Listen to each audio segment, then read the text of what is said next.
Hello dear student, कैसे हैं आप सब। एक बार फिर से स्वागत है आप सबका एपी कॉलेज की यूट्यूब क्लास में। मैं हूं भरत कुमार और हम देख रहे हैं बीए सेकेंड ईयर के लिए पॉलिटिकल साइंस, जिसमें प्रश्न पत्र है फर्स्ट।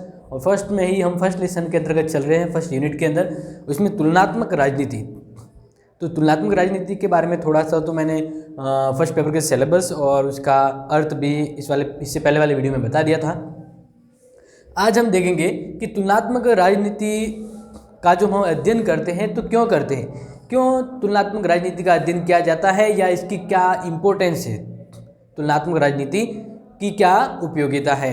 क्योंकि हम जिस भी चीज़ के बारे में अपना समय दे रहे हैं, कोई भी चीज़ को हम अपना समय लगाकर समझ रहे हैं, तो वह चीज़ हमारे लिए, वह वस्तु हमारे लिए कितनी इम्पोर्टेंट है, उसकी क्या उपयोगिता है। क्योंकि मानव है वो कोई भी चीज़ के ऊपर अपना समय और पैसा तभी खर्च करता है जब उससे कुछ प्राप्त होता है।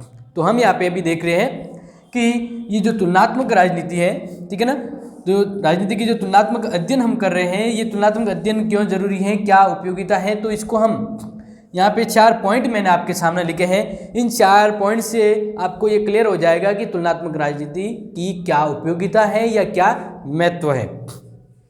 पहला पॉइंट ध्यान रखना है, राजनीतिक व्यवहार को समझना। ध्यान रखेंगे, राजनीति व्यवहार को समझना। इसमें ये ध्यान रखना है कि जैसे अलग अलग देशों की अलग अलग सरकार, अलग अलग शासन, राजनीतिक संस्थाएं होती हैं। तो किसी देश की राजनीतिक संस्थाएं वहाँ सफल रहती है, किसी देश में राजनीतिक संस्थाएं वहाँ असफल रहती है। यानी ये किसी भी राजनीतिक संस्थाओं का सफल असफल होना वहाँ के लोगों के व्यवहार पे निर्भर होता है। बिल्कुल लोगों के व्यवहार पे निर्भर होता है। जैसे फलाने देश में वहाँ की जो संसद या शासन व्यवस्था है वो बहुत ही बढ़िया है, सबसे बढ़िया शासन व्यवस्था लोगों के लिए सही से काम करती है। तो क्यों उस देश की शासन व्यवस्था बढ़िया है? क्योंकि उसने लोगों के व्यवहार को समझते हुए वहाँ पे कानून प्रणाली और नियम बताए हैं, और बाकी देशों में वो वहाँ की शासन व्यवस्था निष्फल हो जाती है।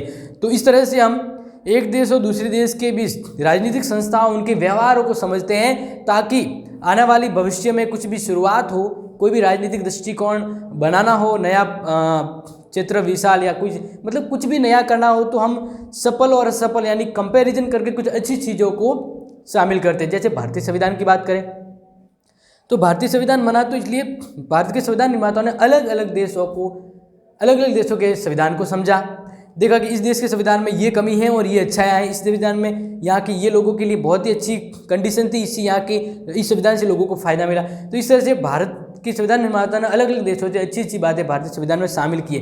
तो ये कंपैरिजन के तौर पे भारतीय संविधान जो बना है बहुत ही बढ़िया बना। तो इस तरह से ये जो तुलनात्मक राजनीति के द्वारा लोगों के व्यवहारों को हम समझ पाते हैं, जो आगे वाले राजनीतिक दृष्टिकोण, राजनीतिक संस्थाओं में सफल साबित होते हैं। इसलिए ये जरूरी है, राजनीतिक में तुलनात्मक अध्ययन बहुत जरूरी है। पहला पॉइंट आपको समझ में आ गया।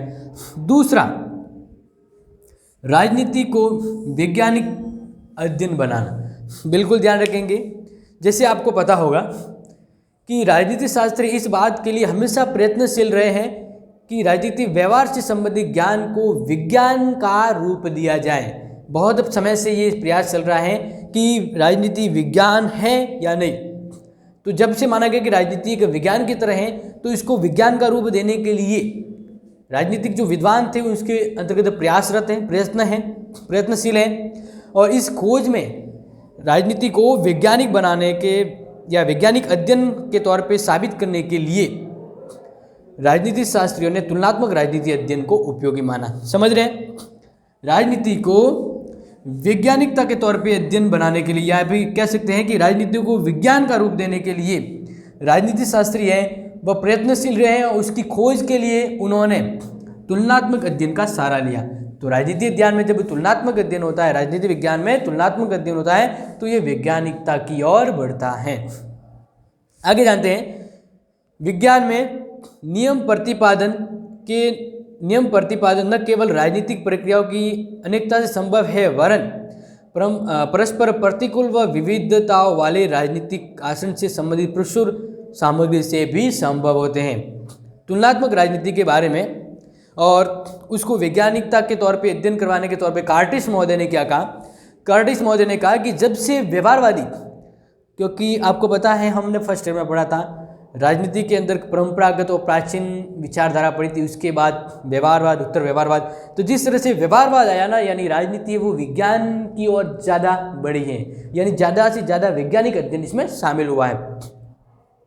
तो कर्टिस कहते हैं जब से व्यवहारवादी दृष्टिकोण का प्रचलन हुआ है तब से ही और तब से लेकर आज तक राजनीति की वैज्ञानिकता की खोज की आधुनिकतम अभिव्यक्ति हम तुलनात्मक राजनीति अध्ययन में ही पाते हैं। यानी वैज्ञानिकता का जो दृष्टिकोण राजनीति में हम देखते हैं वह तुलनात्मकता के अध्ययन पे ही निर्भर है। तुलनात्मक अध्ययन काफ़ी हद तक राजनीति विज्ञान में शामिल हैं और ये राजनीति को वैज्ञानिक दृष्टिकोण पे या वैज्ञानिकता के तौर पे या विज्ञान बनाने के तौर पे प्रतिबंध है।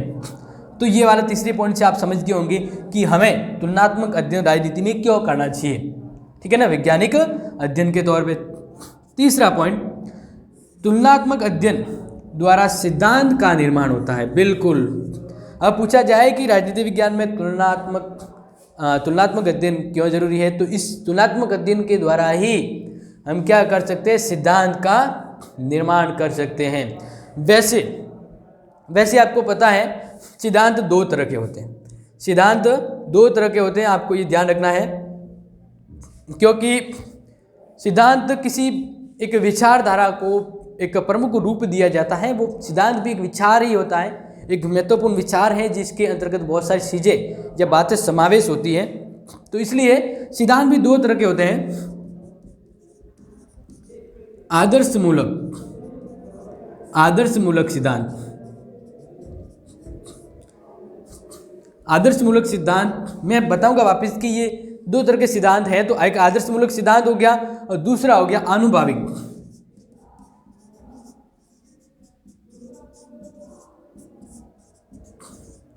तो अभी आपको ये तो पता है और हम यही पॉइंट पढ़ रहे हैं कि राजनीति विज्ञान में हम तुलनात्मक अध्ययन को इसलिए इम्पोर्टेंट मानते हैं क्योंकि इसके द्वारा सिद्धांतों का निर्माण होता है और सिद्धांत दो तरह से बनते हैं। एक तो आदर्शमूलक, यानी जैसे प्लेटो वगैरह जो विद्वान हुए उन्होंने अपने जो जिस तरह की बातें कही या जिस तरह की पुस्तक लिखी उसमें उन्होंने जो बातें लिखी हैं या उनके जो सिद्धांत वो आदर्शमूलक प्रतीत होते हैं, क्योंकि प्लेटो ने एक आदर्श राज्य की कल्पना की, उसके अंदर कहा कि ये होना चाहिए वो होना चाहिए, यानी प्लेटो ने दार्शनिक राजा आदर्श राज्य की कल्पना कुछ ऐसी की है जिसके विपरीत राजनीतिक तो यहाँ पे ये क्लियर है।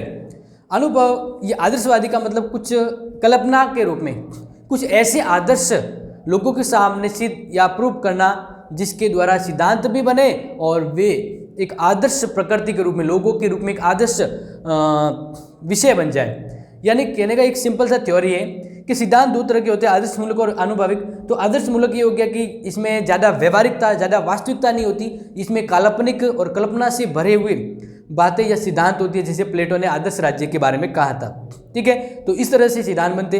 दूसरा आनुभाविक सिद्धांत। आनुभाविक सिद्धांत ये काफ़ी तरह से एकदम व्यवहारिक होते हैं, रियलिटिक होते हैं और इसमें हम जो अनुभव करते हैं आज के समय में राजनीतिक संस्थाएं क्या काम करती है, फलाने देश में कौन सी राजनीतिक संस्था है, वो कैसे सफल हुई, किस तरह से असफल हुई, तो हम वहाँ के लोगों के अनुभवों को समझते हैं। तो ये अनुभव वास्तविकता से होते हैं, हम किसी भी चीज़ से संपर्क में रहते हैं तब हमें अनुभव प्राप्त होता है।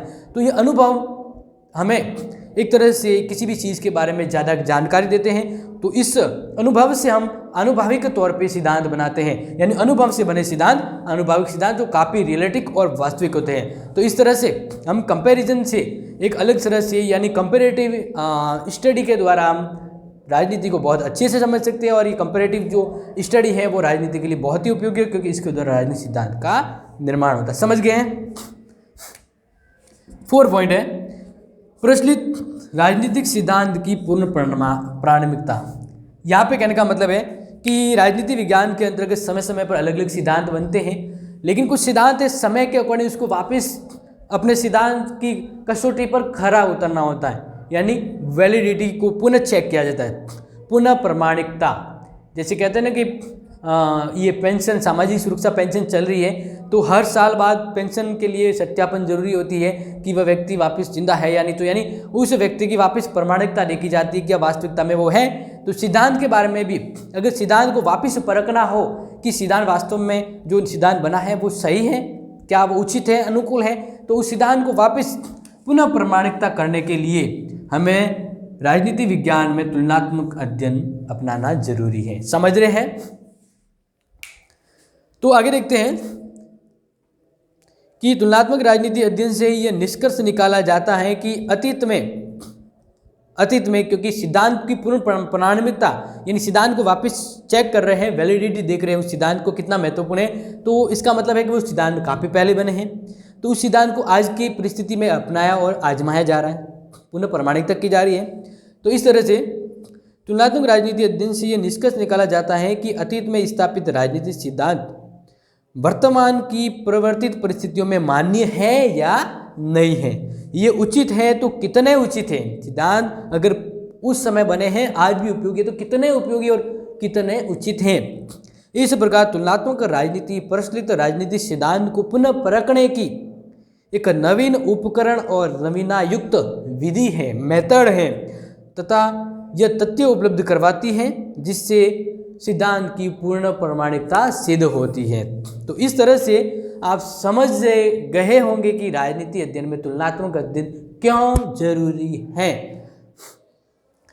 तुलनात्मक राजनीति में हम विदेशों में सरकार और राजनीति के क्षेत्र में घटी संभावित घटनाओं का अच्छी प्रकार से वैज्ञानिक अध्ययन कर सकते हैं कि फलाने राज्य में फलाने देश में ये घटना घटी है तो राजनीतिक क्षेत्र में क्या हलचल हुई और ये किस वजह से वहाँ सरकार है या संस्था असफल हुई।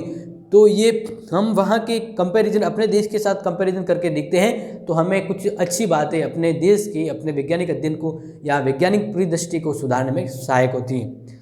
तुलनात्मक अध्ययन के माध्यम से हम अन्य देशों की राजनीतिक संस्थाओं की कार्यप्रणाली के आधार पर अपनी राजनीतिक संस्थाओं का अध्ययन कर सकते हैं। उस देश के अध्ययन के साथ साथ हम अपने अध्ययन को भी समझते हैं। जैसे हम पढ़ते हैं ना कि अमेरिका में राष्ट्रपति की तुलना भारत के राष्ट्रपति से करते हैं तो शक्तिशाली कौन है, क्यों वहाँ पे इतना जरूरी है, क्यों भारत के राष्ट्रपति को नाम मात्र माना गया है, तो यही तो हम तुलनात्मक अध्ययन करते हैं।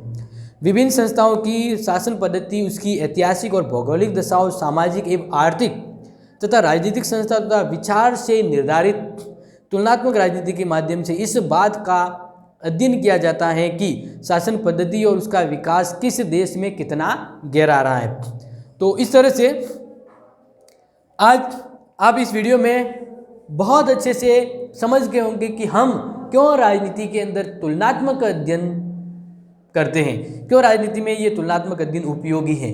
तो राजनीति का तुलनात्मक अध्ययन किन चरणों में किन पॉइंटों में उपयोगी है, तो वो मैंने मोटे रूप में 4 पॉइंट बताए हैं और इसको हम अच्छे से समझे हैं। तो नेक्स्ट आने वाले पार्ट में हम इस लेसन को समाप्त करेंगे। तब तक अगर आपको कोई कन्फ्यूजन है तो कमेंट बॉक्स में ज़रूर मेंशन करिए। मिलेंगे, तब तक के लिए take care and thank you.